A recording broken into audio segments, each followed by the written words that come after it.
તમને શરમ આવી જોઈએ. તમે મને અહીંયા ઊભો રાખીને મારી સાથે વાત કરો છો, તમને જરાય શરમ નથી આવતી? જમાઈ, તમે જમાઈ છો એટલે વધારે તો નથી બોલતો. શરમ તો તમને આવી જોઈએ સસરા સામે આવી રીતે વાત કરતા.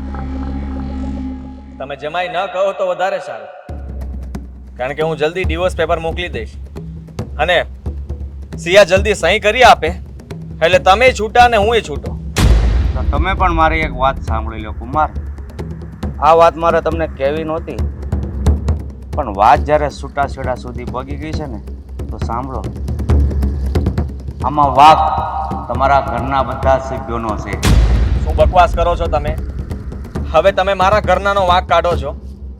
અરે વિચાર તો કરો, તમારી દીકરીએ જે કર્યું છે એનો તમને પછતાવો નથી અને બધો આરોપ મારા ઘરના ઉપર નાખો છો. એણે શું કર્યું